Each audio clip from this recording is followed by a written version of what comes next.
গোবরের প্রতি ভালোবাসা। শুনতে অদ্ভুত লাগলেও ইন্ডিয়াতে এটাকে ঘিরে তৈরি হয়েছে একেবারে ভিন্নধর্মী ট্রেন্ড। নিত্যদিনের ব্যবহার ছাড়িয়ে এবার কেউ কেউ গোবরকে বানিয়ে ফেলেছেন গাড়ির কুলিং সিস্টেম।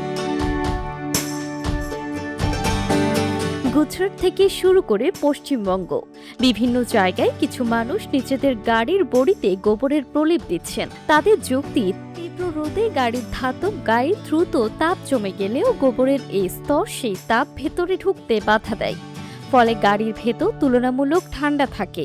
এক ধরনের প্রাকৃতিক ইনসুলেশন হিসেবে কাজ করে।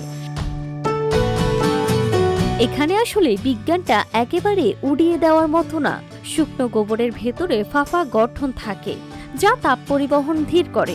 এটা অনেকটা গ্রাম অঞ্চলের কাঁচা ঘরের দেয়ালের মতো কাজ করে। তবে এটাকে আধুনিক এসির বিকল্প বলা একটু বাড়াবাড়ি, কারণ এসি শুধু ঠান্ডা করে না, আর্দ্রতা নিয়ন্ত্রণও করে, যা এই পদ্ধতিতে সম্ভব না। আরেকটা বাস্তব দিকও আছে, প্রলেপ শুকিয়ে গেলে গন্ধ কম থাকে, এটা সত্যি। কিন্তু বৃষ্টি হলে বা ধুলোবালি জমলে তখন পরিস্থিতি সহজে সামলানো যাবে না। উপরন্তু গাড়ির রং ও বডির উপর দীর্ঘমেয়াদে এর প্রভাব কি হবে সেটাও পরিষ্কার নয়। এই ট্রেন্ড নতুন না, প্রথমবার ভাইরাল হয় 2009 সালে, পরে আবার 2023 সালে নতুন করে আলোচনায় আসে। মূল কারণ জ্বালানির দাম বাড়া আর এসি চালানোর অতিরিক্ত খরচ।